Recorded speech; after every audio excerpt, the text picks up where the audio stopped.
Well, good evening, ladies and gentlemen.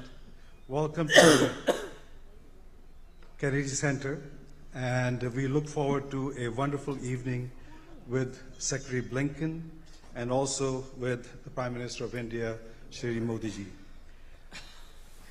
Really, save me.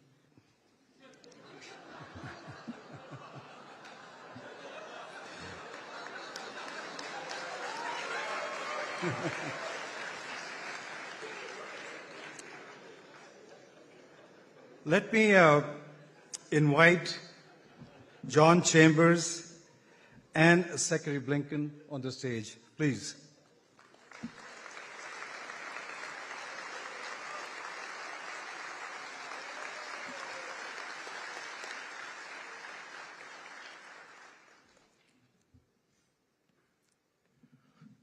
May I ask you to rise and welcome Honorable Prime Minister of India to the stage.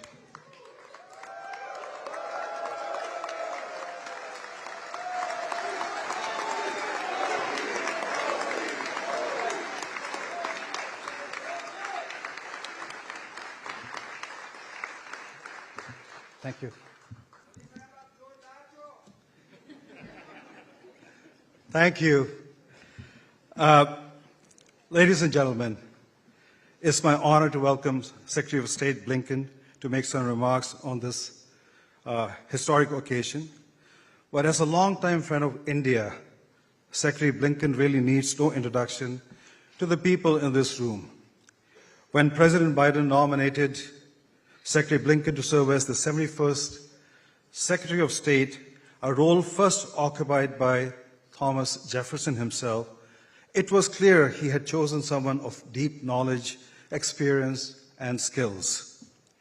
As a career diplomat in the Clinton and Obama administration and senior foreign policy advisor to Senator and then Vice President Biden, Secretary Blinken developed the extensive strategic vision and political acumen to guide our nation through diplomatic challenges around the globe. Over the past 2 years, Secretary Blinken has focused these significant skills on navigating new challenges, rebuilding critical alliances, and strengthening consequential partnership necessary for us to meet the global challenges of the 21st century. We see the fruit of his effort on display here today in the deep, enduring partnership between the United States and India, which is considered the consequential partnership of the 21st century. We are honored to have Secretary Blinken join us today to share his thoughts on that relationship.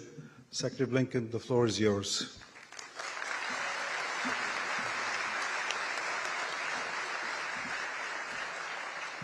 Thank you, everyone. Good evening. It's wonderful to be with all of you this evening. Now, I have to say, Mukesh, it's a little bit intimidating to be in the same sentence with Thomas Jefferson, but I appreciate it. And I also have to say, as a one-time aspiring musician, I especially appreciate being able to take the stage here at the Kennedy Center. It's probably the closest I'll get to actually performing on it. Mr. Prime Minister, this has truly been a historic visit to Washington.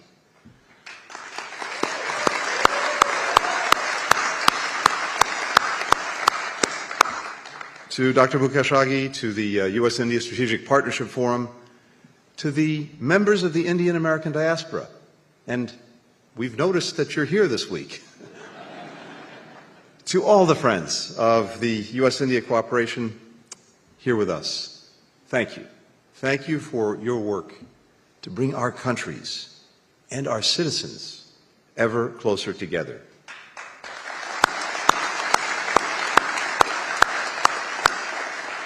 You are, as Prime Minister Modi put it, the real engine powering our relationship. Over the last several decades, we have seen a transformation in U.S.-India ties, driven by private sector and civil society leaders like you, by governments of different parties in both of our countries. Today, guided by the vision of President Biden and Prime Minister Modi, the U.S.-India partnership is closer, it's broader, it is more dynamic than it has ever been. And as President Biden said yesterday, We are two great nations, two great friends, two great powers that can define the course of the 21st century.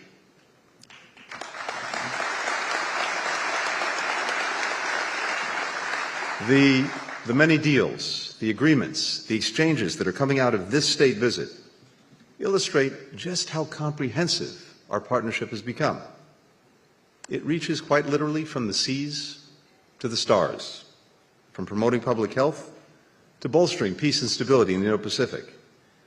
And at its heart is our economic engagement between entrepreneurs, investors, researchers, and others that is expanding opportunity for both of our countries and beyond.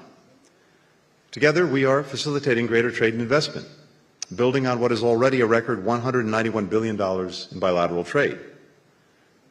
We see the mutual benefits of this relationship when Air India purchases 200 Boeing aircraft, supporting over 1 million American jobs in 44 states. And we see it when Boeing, in turn, commits to training Indian pilots and building regional hubs in India. This partnership is also defined increasingly by efforts to advance technology and innovation, 5G, quantum, artificial intelligence, and to ensure that they are shaped by our values. Building on the initiative on critical and emerging technologies that was launched in January, we announced an innovation handshake yesterday to further connect our startup ecosystems. And the landmark agreement to jointly manufacture advanced GE fighter jet engines in India will facilitate greater tech transfer while strengthening our shared security.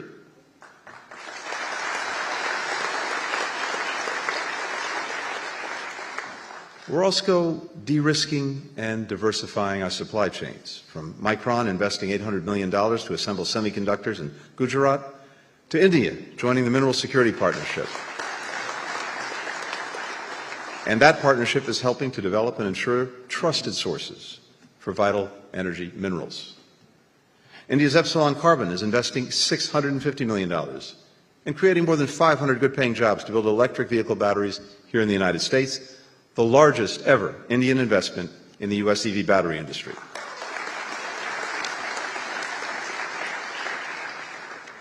And of course, we're investing in our people. Our country's education systems have collectively trained the leaders of trailblazing companies in both the United States and India, Infosys, IBM, FedEx, and we're committed to continuing to create new success stories, streamlining visa processes, opening new consulates to facilitate travel, expanding student exchanges, research collaborations, addressing skills gaps, promoting economic empowerment of women, ensuring that all our people have access to opportunity. You know, if we were gathered together 50, 75, 100 years ago, and we were asking ourselves the question, what constitutes the wealth of a nation? Probably the answer you get back then is maybe the size of its landmass, its population, the strength of its military, its abundance of raw materials. And all of those things remain important. But I think what the United States and India recognize powerfully together is that in this 21st century, the true wealth of our nation is our people. And our ability to maximize their potential is what sets us apart. President Biden often likes to say that America can be defined by a single word: possibilities. These past few days have underscored how that spirit of possibility, defines now the U.S.-India relationship. Our governments will continue to do our part. But I'm asking all of you in this room to continue to do yours. Forge new ventures and partnerships. Invent game-changing products and services. Create unimagined opportunities. Visit friends and family in India. Host them here in the United States. Maybe even right here at the Kennedy Center. Continue to be that engine powering our progress. If we do all that, I truly believe that the U.S. and India will shape together a more peaceful, a more prosperous, a more connected future. Thank you all so very much. Thank you.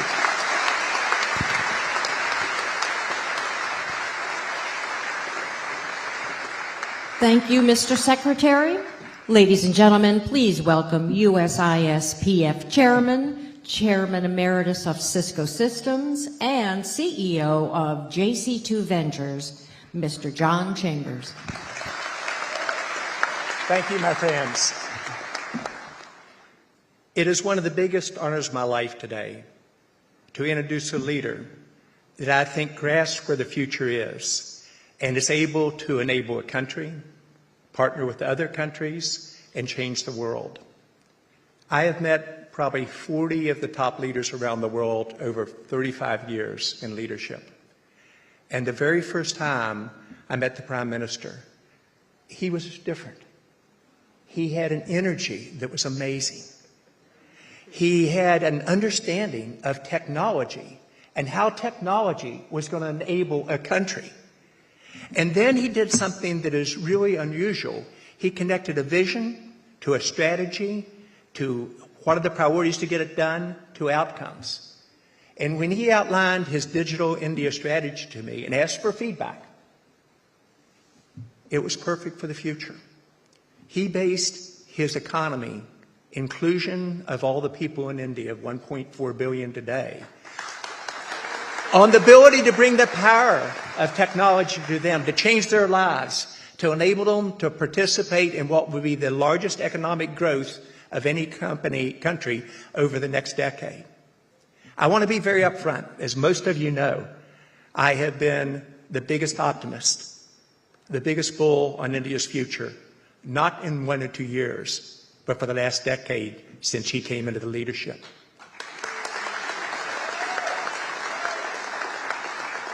I am the Prime Minister's biggest supporter, and I always have been. Honored to be his friend, but also watch a man who has the ability to outline a strategy and then make it happen. People often ask, what was so unique? What is so unique about this person that changes countries, and I believe will change the world over time? He has an ability to inspire hope, to make us believe on what's possible. He then has the ability to build confidence on what the future can be.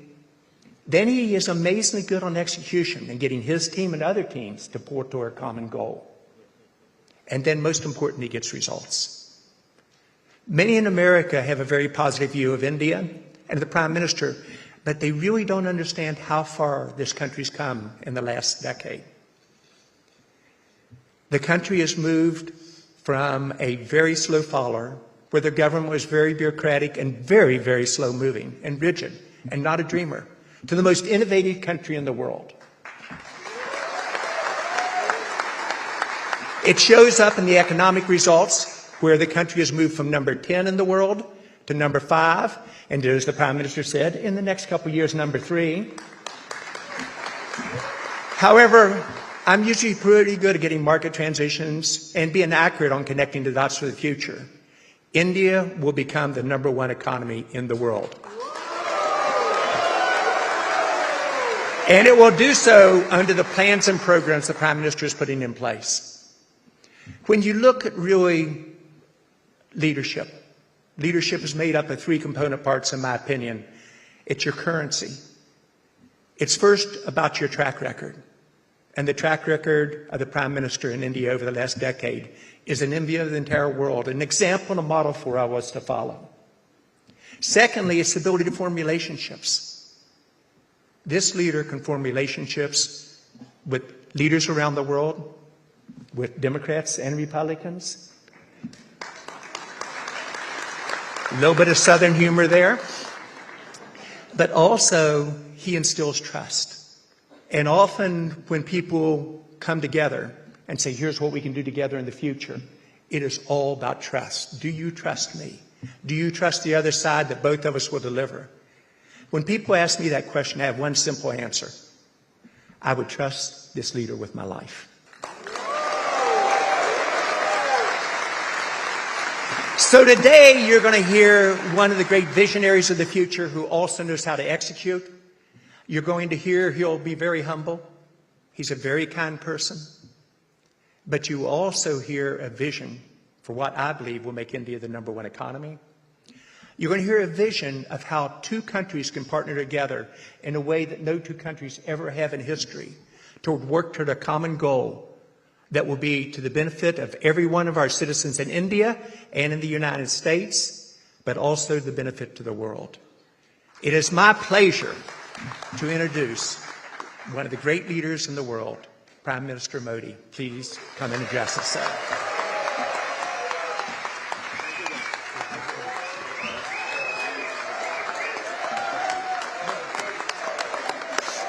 Thank you. Thank you. Thank you.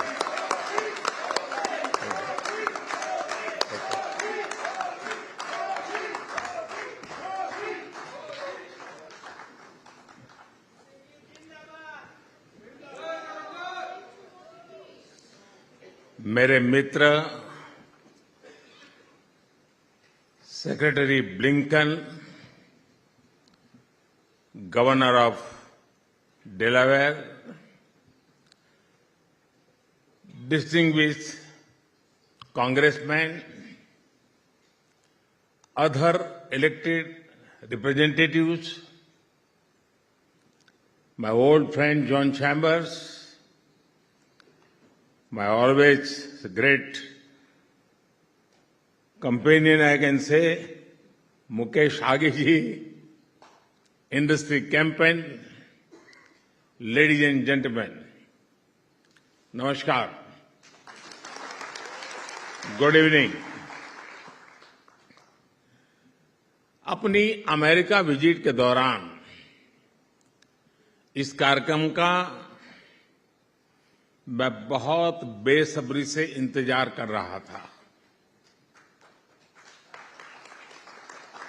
आप सभी America की विकास यात्रा के मजबूत स्तंभ है, मजबूत pillars है, और इसलिए मैं आपसे मिलना भी चाहता था, आपसे बातें भी करना चाहता था। कांग्रेसमैन हो, बिजनेस लीडर्स हो, डॉक्टर्स हो, इंजीनियर्स हो, साइंटिस्ट हो, दूसरे प्रोफेशनल्स हो, आप सभी अपनी मेहनत से अमेरिका को इस ऊंचाई पर लाए हैं। आप सभी अमेरिकन ड्रीम का हिस्सा है। आपने अमेरिकन ड्रीम को जिया है। आपने दिखाया है कि संकल्प लेकर उसे सिद्धि कैसे पहुंचाया जाता है। मैं आप सभी का अभिनंदन करता हूं इस कार्यक्रम में मुझे निमंत्रित करने के लिए। मैं आगे जी का, जॉन का, आप सबका हृदय से आभार व्यक्त करता हूं। फ्रेंड्स, मुझे अमेरिका आए 4 दिन हो गए हैं। इन 4 दिनों में मैं प्रेसिडेंट बाइडेन समेत बहुत से लोगों से मिला हूं। मेरी कितने ही सीईओज के साथ, यहां के दिग्गजों के साथ मुलाकात हुई है। जिस एक बात ने मुझे सबसे ज्यादा आत्मविश्वास दिया वो है भारत और अमेरिका की पार्टनरशिप।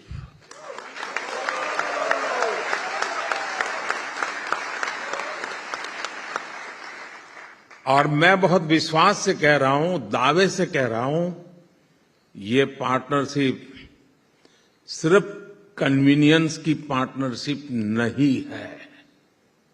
ये पार्टनरशिप है कन्विक्शन की।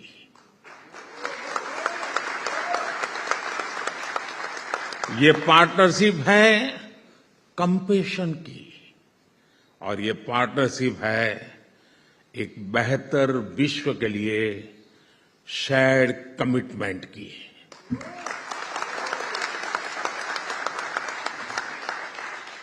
और इस पार्टनरशिप की बुनियाद इसकी नींव आप है। अमेरिका के और भारत के नागरिक है। इस पार्टनरशिप की एक और खास बात है, across the party line America में भारत के लिए जबरदस्त समर्थन है।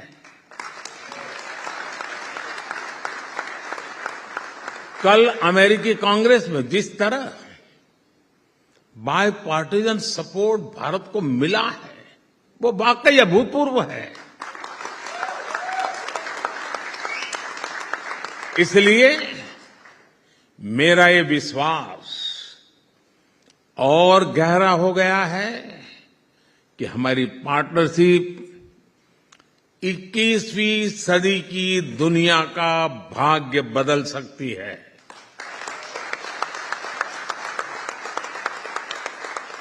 फ्रेंड्स, हर देश की विकास यात्रा में एक ऐसा टाइम पीरियड आता है जब वो एक नई ऊर्जा के साथ एक नया लक्ष्य तय करता है। आज भारत भी एक ऐसे ही टाइम पीरियड से गुजर रहा है। कुछ समय पहले ही हमने अपनी आजादी के 75 साल पूरे किए हैं और हमने संकल्प लिया है, मोदी ने नहीं, 140 करोड़ हिंदुस्तानियों ने संकल्प लिया है। और ये संकल्प है विकसित भारत का, डेवलप इंडिया का। हम भारत में दशकों से चली आ रही समस्याओं का स्थायी समाधान कर रहे हैं और हम चुनौती को भी चुनौती देते हैं।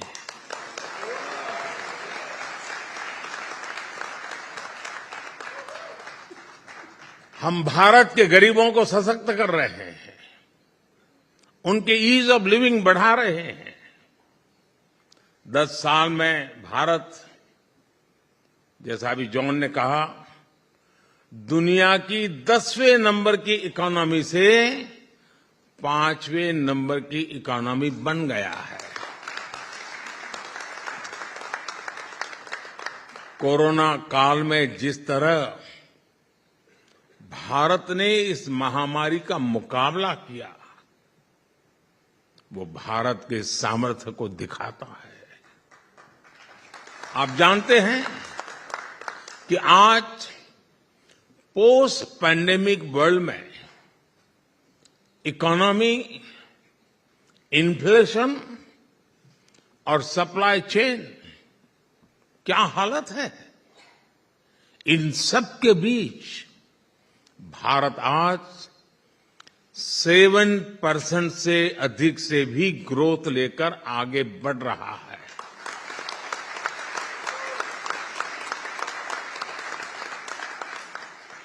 और ये ऐसे ही नहीं हुआ है दोस्तों। आज भारत में रिफॉर्म्स का एक अभूतपूर्व दौर चल रहा है। इकोनॉमिक वर्ल्ड के आप लोग जानते हैं कि हाई ग्रोथ, लो इन्फ्लेशन का कॉम्बिनेशन आसान नहीं है, लेकिन आज भारत ये भी करके दिखा रहा है। हम फिस्कल डेफिसिट को नियंत्रित रखते हुए कैपेक्स में लगातार वृद्धि कर रहे हैं। हमारा एक्सपोर्ट बढ़ रहा है, फॉरेक्स बढ़ रहा है और एफडीआई का नया रिकॉर्ड बनता चला जा रहा है। पिछले 2-2.5 साल में ही अमेरिकी कंपनियों ने 16 बिलियन डॉलर से ज्यादा भारत में निवेश किए हैं। फ्रेंड्स, भारत की सफलता का आधार, भारत के विकास की सबसे बड़ी ड्राइविंग फोर्स भारत के लोगों का एस्पिरेशन है। ये अमेरिकन ड्रीम से बहुत अलग नहीं है। आज भारत की जीडीपी में प्राइवेट कंजम्पशन का शेयर 1.5 दशक में सबसे अधिक हो गया है। और जिस बात को लेकर हम सबको समाधान होगा वो है भारत में एक्सट्रीम पॉवर्टी तेजी से खत्म होती चली जा रही है।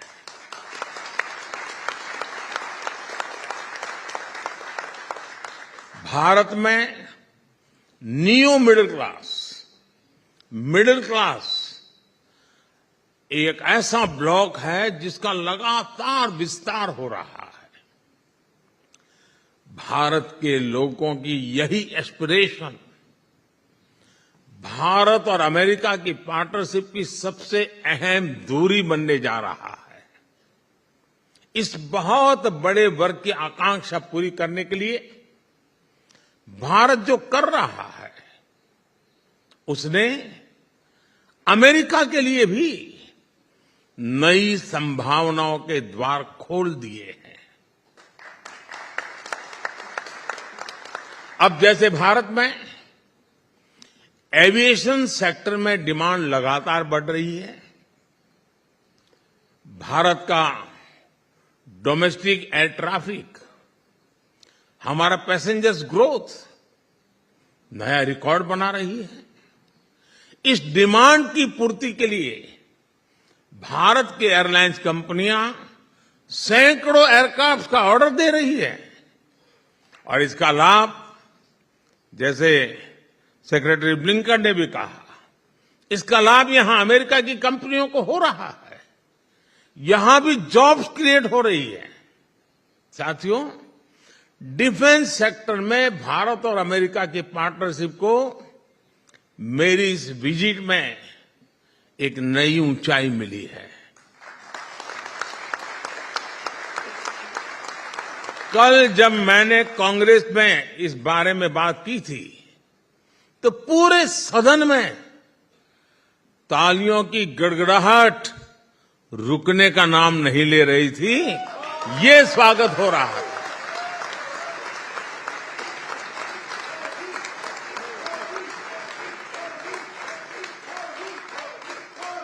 राष्ट्रपति बाइडेन की दीर्घदृष्टि, फोरसाइटनेस, पूरा सदन उछल उछल करके बधाई दे रहा था कल।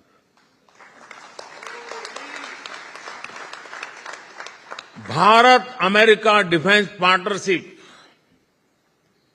अमेरिका के करीब करीब हर स्टेट के लोगों के साथ एक विशिष्ट प्रकार का नाता बना रहा है। एक मदद का नया एक आयाम खुल रहा है।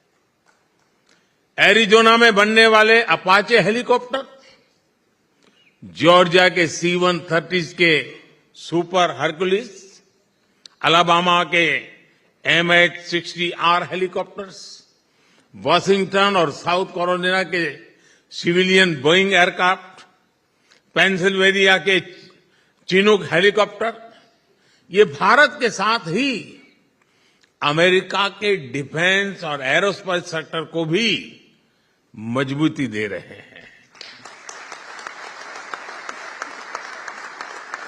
Texas, new Mexico, north Dakota और अलास्का को भी भारत की तेजी से बढ़ती इकोनॉमी से मदद मिल रही है। टेक्सटाइल हो, फूड हो या फिर टूरिज्म, करीब करीब हर सेक्टर में भारत के एस्पिरेशंस अमेरिकी अर्थव्यवस्था को ताकत दे रही है। और मुझे एक बात की और खुशी है, भारत की कंपनियां भी अमेरिका में बिलियंस ऑफ डॉलर्स का इन्वेस्टमेंट कर रही हैं। भारत की कंपनियां ग्लोबल बन रही हैं। New Jersey, Texas, New York, California, Georgia, Illinois, Michigan, यहां बड़ी संख्या में भारतीय कंपनियां ऑपरेट कर रही हैं। उसमें से कुछ महानुभाव यहां मौजूद भी है। इन सब का फायदा कि यहां की मैन्युफैक्चरिंग इंडस्ट्री अमेरिका के युवाओं को हो रहा है, अमेरिका के किसानों को हो रहा है। साथियों, भारत और अमेरिका की ये पार्टनरशिप दोनों देशों के हित में है, दोनों देशों के लोगों के हित में भी है।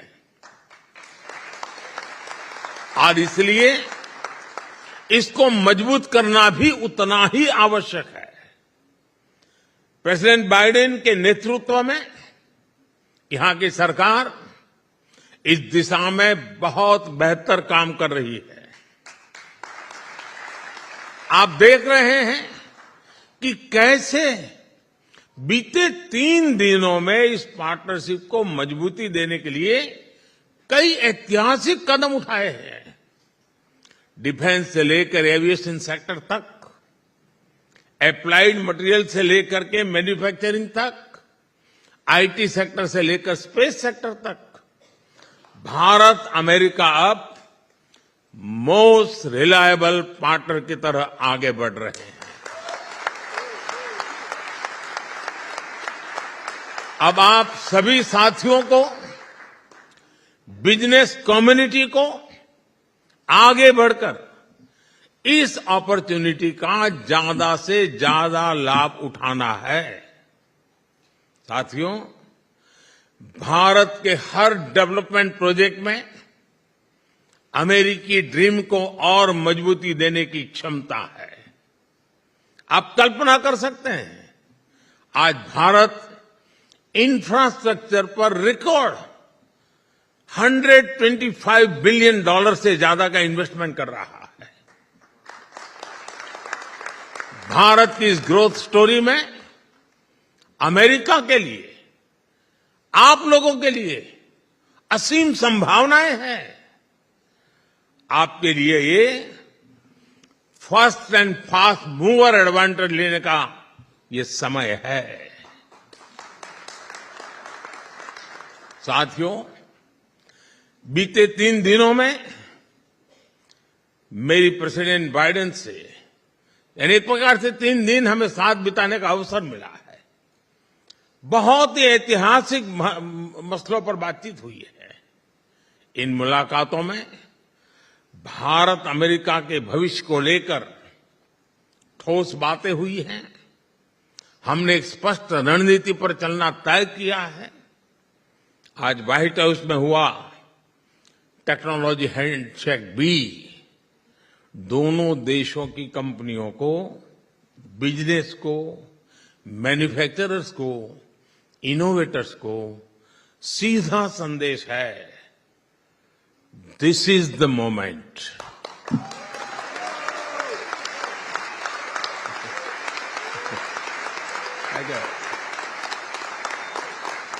This is the moment.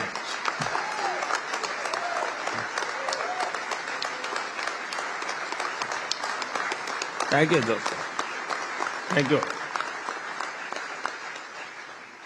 Bharat America की सरकारों ने आपके लिए ग्राउंड वर्क कर दिया है।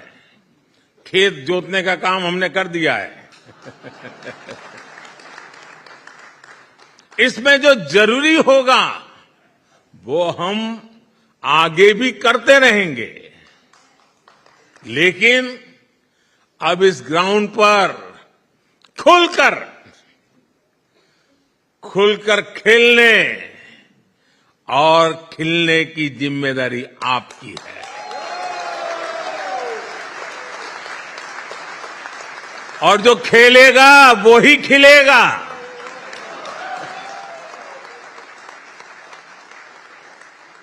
मुझे विश्वास है आप कोई मौका नहीं छोड़ेंगे।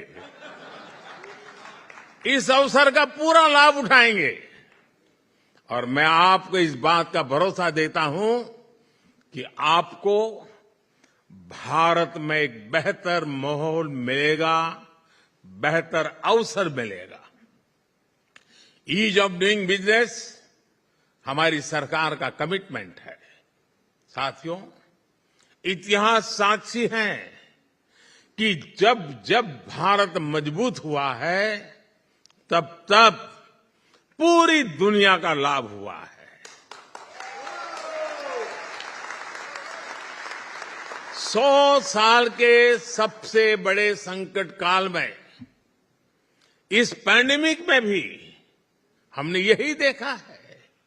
जब दुनिया को दवाइयों की जरूरत थी, भारत ने अपना प्रोडक्शन बढ़ाकर 150 से ज्यादा देशों को दवाइयां भेजी।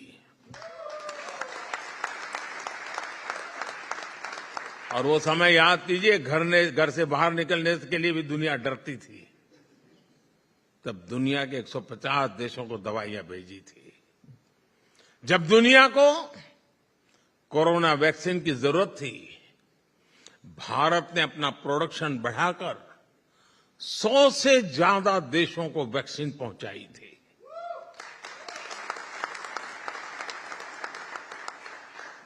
हमारा दिल बड़ा है।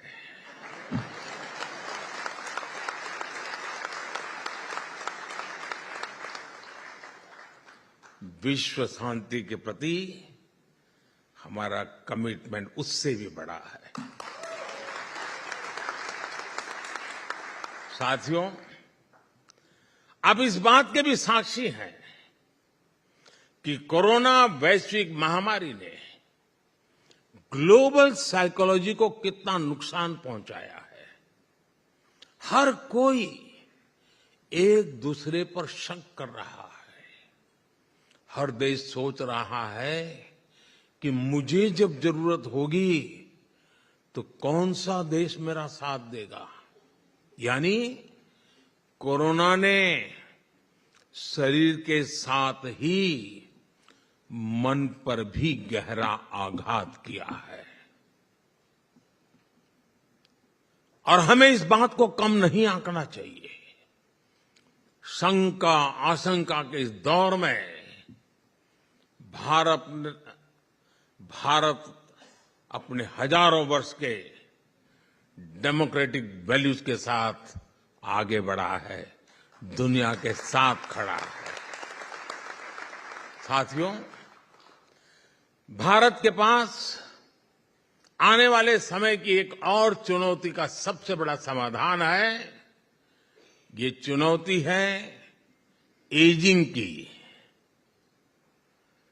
हम इससे इनकार नहीं कर सकते कि एजिंग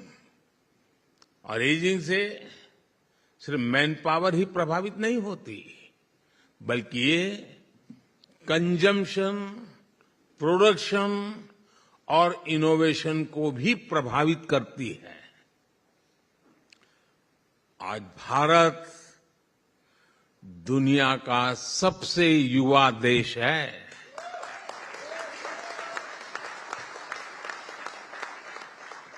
दुनिया का सबसे बड़ा युवा टैलेंट पूल भारत के पास है। दुनिया की सबसे बड़ी स्किल और प्रोफेशनल फोर्स भारत के पास है। इसलिए जो भी देश इस समय भारत से जुड़ेगा, उसका उतना ही फायदा होगा। साथियों, आप जानकर के खुशी होगी, भारत कितनी तेज गति से आगे बढ़ रहा है। Speed, scale. आज भारत में हर सप्ताह एक नई यूनिवर्सिटी बन रही है। आज भारत में हर तीसरे दिन एक अटल टिंकरिंग लैब खोली जा रही है। आज भारत में हर दो दिन में एक नए कॉलेज बन रहा है। आज भारत में हर दिन एक नई आईटीआई की स्थापना हो रही है। आज भारत में हर साल एक नया आईआईटी और एक नया आईआईएम बन रहा है। इन संस्थानों से निकला टैलेंट आज पूरी मानवता की भलाई के लिए काम कर रहा है। आज दुनिया की सबसे बड़ी कंपनियों में, फॉर्च्यून 500 कंपनियों में भारतीय हमें अहम भूमिका में नजर आते हैं। और इस हॉल में भी बहुत से ऐसे महानुभाव मौजूद हैं।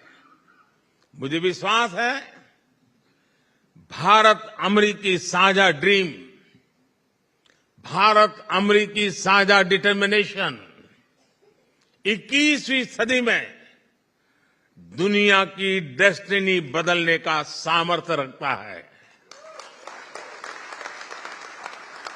मैं आपको भारत की इस विकास यात्रा में एक साथ आगे बढ़ने के लिए फिर एक बार आमंत्रित करता हूं। Let us come together for a better world, better future. Let us grow with India. और मैंने एक बार लाल किले से कहा था मेरे भाषण में, और मैंने कहा था यही समय है, सही समय है। बहुत बहुत धन्यवाद साथियों।